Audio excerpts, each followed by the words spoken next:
Hello everyone, आज हम discuss करने वाले हैं केल्सन थ्योरी ऑफ लॉ, जिसको हम प्योर थ्योरी ऑफ लॉ भी बोलते हैं। क्या बोलते हैं वो, ग्रैंड नॉर्म क्या है, इनकी जो फिलॉसफी है वो ऑस्टिन से कितनी मिलती जुलती है। We'll try to understand all of that right now. तो without any delay let's get started. सबसे पहले ये एक ही वॉज एन ऑस्ट्रियन जूरिस्ट, जिन्होंने ऑस्ट्रियन रिपब्लिक है ये, नॉट ऑस्ट्रेलियन, ऑस्ट्रियन रिपब्लिक का कॉन्स्टिट्यूशन फ्रेम किया था 1919 में। और क्योंकि इनके काफ़ी डेमोक्रेटिक आइडियाज़ थे तो इसीलिए इनको ऑस्ट्रिया से भागना पड़ा। जब वहाँ पर नाजी का रूल हुआ 1938 में, तो उनको वहाँ से भागना पड़ा और यूएस आना पड़ा। जब वो यूएस आए तो उनको पॉलिटिकल साइंस का प्रोफेसर बना दिया गया यूनिवर्सिटी ऑफ कैलिफोर्निया में, ठीक है। और ये जो केल्सन की प्योर थ्योरी ऑफ लॉ है ना, वो आई कब सबसे पहले कहाँ उसका मेंशन हुआ, ये इनकी एक famous book general theory of law and state. तो कई बार आपसे पूछ लेते हैं कि ये general theory of law and state किसने दिया है, तो आप केल्सन पे टिक करेंगे। Okay, now let's understand the jurisprudential essence of pure theory. क्या है ये अल्टीमेटली, ठीक है। देखिए, जब भी हम इसको एक थोड़े से ना एक एग्जाम्पल से समझते हैं। जब भी हम प्योर वर्ड यूज़ करते हैं, ठीक है, आपने सुना होगा कलेक्टिव कॉन्शियसनेस या गॉड, है ना। गॉड के जब हम कंसेप्ट को देखते हैं तो वो प्योर होता है। तो जब कोई भी चीज़ प्योर है, उसका क्या मतलब है कि it has to be self supporting, वो कहीं से अपनी कोई पावर डिराइव ना करे। हम अल्टीमेट कब कहलाएंगे, जब हमारा फर्दर डिविजन नहीं हो सकता, है ना। We are the only one, तो we should be self sufficient. तो सिमिलरली केल्सन ने जो थ्योरी ऑफ लॉ बोला है, वो बोला है कि जो लॉ है ना, वो प्योर होना चाहिए। और वो प्योर कब होगा, जब वो लॉजिकली सेल्फ सपोर्टिंग होगा। लॉजिकली सेल्फ सपोर्टिंग, इसका क्या मतलब है कि it is not dependent upon any extra legal values, है ना। जैसे आप सोशियोलॉजिकल स्कूल की बात करोगे तो जो वहाँ के जूरिस्ट है वो बोलते हैं, अरे law is nothing but customs, law is nothing but the society that has made that law what it is today, है ना। या कोई पॉलिटिकल या इकोनॉमिक या हिस्टोरिकल इन्फ्लुएंस नहीं है लॉ पे। लॉ जैसा है वैसा ही है। तो कहने का इनका मतलब था, और बड़े इंटरेस्टिंगली इन्होंने बोला कि ये केल्सन की जो थ्योरी है ना, वो सिर्फ और सिर्फ ये डिस्क्राइब करती है कि लॉ क्या है, लॉ का ऑब्जेक्टिव क्या है, लॉ लॉ को कैसा होना चाहिए। ये Kelsen is not interested in that. Okay, so Kelsen has specifically focused on the science of law. इन्होंने जो साइंस ऑफ लॉ है उसको एलियन एलिमेंट्स, अब यहाँ पर एलियन एलिमेंट्स की क्या बात हो रही है, पॉलिटिकल, साइकोलॉजिकल, सोशियोलॉजिकल आइडियोलॉजी। हमें ये नहीं जानना कि लॉ का पर्पस क्या है, हमें ये नहीं जानना कि लॉ बना कैसे, हमें ये नहीं जानना कि ये जस्टिस अचीव करता है कि नहीं करता है, ठीक है। हमें ये नहीं जानना कि ये एथिकल है या मॉरल है कि क्या है। No, we don't want to do. हमें सिर्फ देखना है कि क्या ये लॉ है, और अगर ये लॉ है then you have to follow it, as simple as that. तो law deals with and is the formal structure of law. तो कई बार ना ये MCQ बनता है कि किसने बोला है कि law is the formal structure of law, ये केल्सन ने बोला है। तो लॉ एक सर्टेन रूल या कंडक्ट डिफाइन करता है और वो कंडक्ट आपको फॉलो करना है। अब देखिए, थोड़ा सिमिलर लग रहा है ऑस्टिन से। ऑस्टिन ने क्या बोला, we don't care what the law ought to be, law should be as it is, जो है वैसा ही आपको डील करना है, ठीक है। So the what Kelsen focuses on is what is law and not what it ought to be, ठीक है। अच्छा, तो इन्होंने अल्टीमेटली बोला है कि law is what it is and not why it is that way, कैसे होना चाहिए, क्या है, so on and so fourth. कोई लीगल पॉलिटिक्स कुछ ऐसा वर्ड उन्होंने वो नहीं किया है। इनफैक्ट इनका ये मानना था कि अगर हम ये सारी चीज़ें ऐड कर देते हैं कि इसके पीछे की हिस्ट्री क्या है, so on and so fourth, तो हम उसको अडल्ट्रेट कर देते हैं लॉ के कॉन्सेप्ट को, ठीक है। अब आप देखिए, कुछ मिलता जुलता है। लॉ जो केल्सन है वो भी ऑस्टिन जैसे ही है, he is also a positivist but a more extreme one, ठीक है।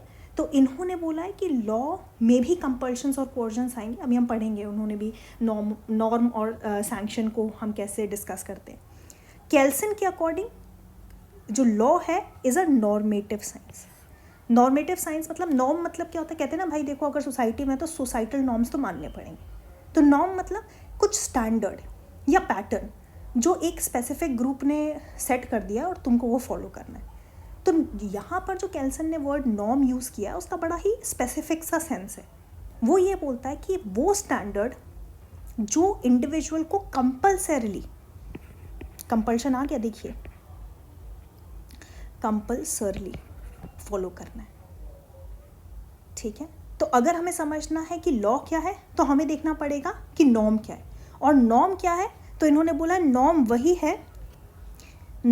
है जो लीगल नॉर्म के कैरेक्टरिस्टिक को कैरेक्टर को फॉलो करता है. अब लीगल नॉर्म क्या है तो इन्होंने बोला लीगल नॉर्म वो है जो कुछ चीज़ों को लीगल और कुछ चीज़ों को इलीगल बनाता है.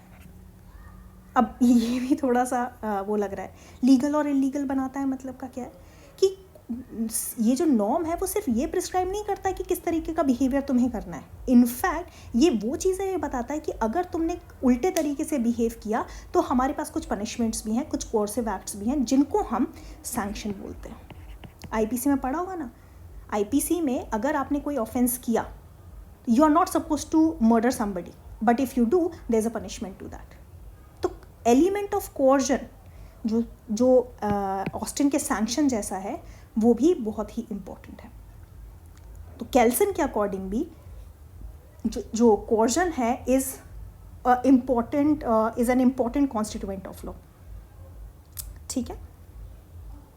और एक और बात बोली केल्सन ने कि ये जो लीगल नॉर्म है ना जो हम यहाँ पर बात कर रहे हैं, ये सिर्फ ऐसा नहीं है कि बातों में बोल दिया हमने, फिलोसफिकल उसका नेचर है, नहीं, इसका फिजिकल मैनिफेस्टेशन भी है. मतलब अगर तुम मर्डर कर रहे हो तो नॉर्म क्या बोलता है, you are not suppose to murder anybody, वरना कोई एक सुपीरियर अथॉरिटी है वो तुम पे सैंक्शन लगाएगी. पर अगर तुमने किया ना तो देयर इज़ अ पनिशमेंट. और इसका फिजिकल मैनिफेस्टेशन है. पनिशमेंट में तुम्हारी freedom of freedom of life या राइट टू लाइफ और फ्रीडम ऑफ मूवमेंट भी जा सकता है. ठीक है. इसीलिए जो C.K. एलन थे, अनदर फिलोसोफर, जूरिस्ट, उन्होंने बोला कि केल्सन ने अपनी पूरे लॉ की थ्योरी ना ड्यूटी पे लगा दी.